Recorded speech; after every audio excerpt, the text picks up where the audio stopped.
Okay. I want to thank everybody for being here today, and I appreciate you guys coming out and listening to my presentation.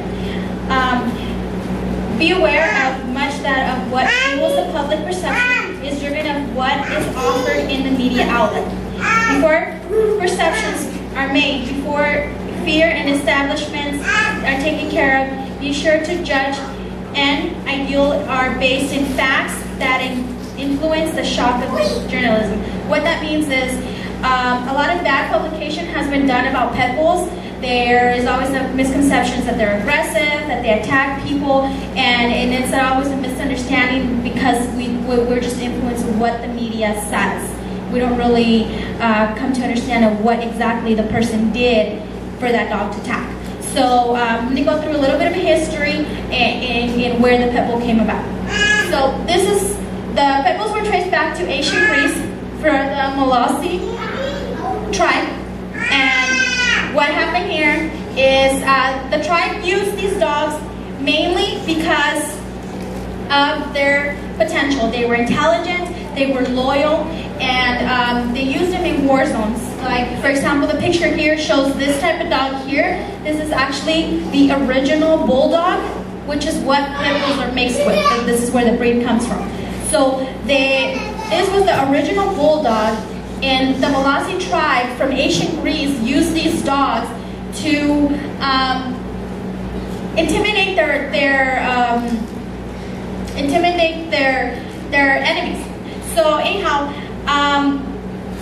what goes on here is the pit bull. Then in 50 AD, Rome took over Britain, invaded Britain in a war, and Caesar, which was the emperor of Rome, saw the potential in this dog and decided to take this dog back to Rome, and they could use it for like trading up back in the market where they used to trade for goods. So they used this dog as well as a trade option. So then when they took it back to Rome, when here in Rome, and then it started to mix with the other breeds from Rome. And so then that's where the pit bull, the bulldog evolved in, was in Rome. And then later on, the bulldog then was brought to England, where in England they started the dog fights, which were originated first being from it went from being they would get a calf and would throw him in a pit and let the dogs, 2 dogs at a time, attack this bull, the little calf, until the calf would die of fatigue of so much running around and chasing, or from wounds that these dogs were caught. So the dogs then that calf that they would kill, they would take it to the slaughterhouse, and the meat was tender from all the attacks of the dogs, so that was their way to tenderize their meat as well as entertainment. Later on, that was actually became illegal in 1835, and this is where it went from cows, attacking cows, to now fighting dogs were used. They'd actually get the bulldog, put it in a pit, like a deep hole, and throw rats in it. And it was called ratting. So these dogs were timed on how quick and efficient they were to kill all the rats. So they would put the dog in the hole and dump like 15 rats and see how long it would take them to kill the rats.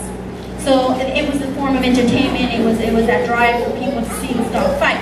Later on from there, it evolved to dog versus dog. So when they started doing the dog versus dog, is where the concept of the bulldog came in place, and where they intelligently figured out that a terrier and a bulldog, because the bulldog was already what they were using for fighting, and they figured the intelligence, the speed, and the consistency of this terrier would be a great mix with the aggressiveness of the bulldog, and made what is now as we know as a pit bull.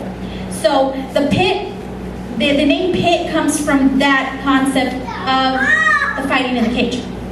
So this is where it evolved. Later on, England immigrants brought the pit bull here to the United States and also brought the dog fighting with them. So right now it's a huge problem. It's all over the country, and it's also getting spilled into Mexico as well now. So that is the very gist of what the pit bulls are. Now we know them as an American icon. We know them as part of our families.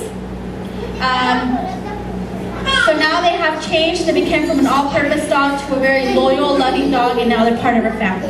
So it is very, very good to see, and it's very important to educate everyone on what they can now be. So do you guys have any questions?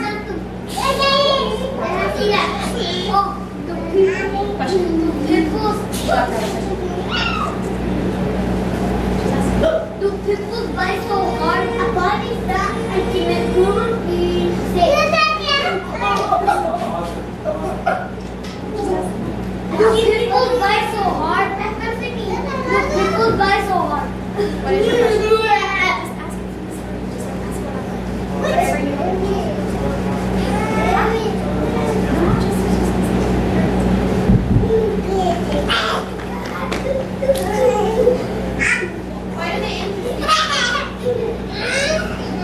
What was your question?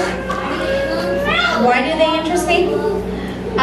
Well, I have a pit bull myself, and I was very skeptical of getting a pit bull because of the bad reputation it had. So after actually having the dog, I realized they're not as aggressive as they are said to be.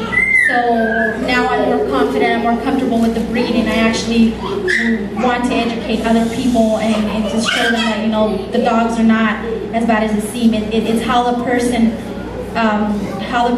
trains their dog. Because when the dogs were trained for fighting, they were fed blood and meat to get that aggressiveness. They were kept in a black hole, 3 hours, like, you know, a bunch of hours the whole day, and we're only let out to be trained.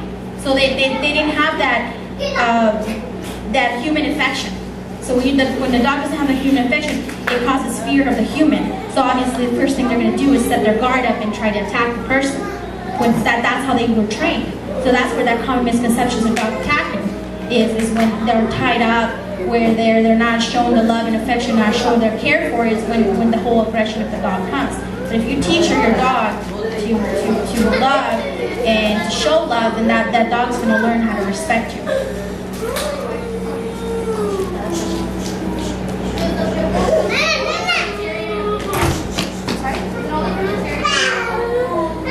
As far as I know, the mix is only these two, but again, a lot of people that specialize in breeding maybe down the line somewhere they mixed another dog in. There was I know that the pocket pit, which is what breed that's becoming very, very popular right now. They call them Razor Age. They're mixing the miniature built bulldog with the American pit and are making shorter, stockier dogs. So, any other questions? Okay.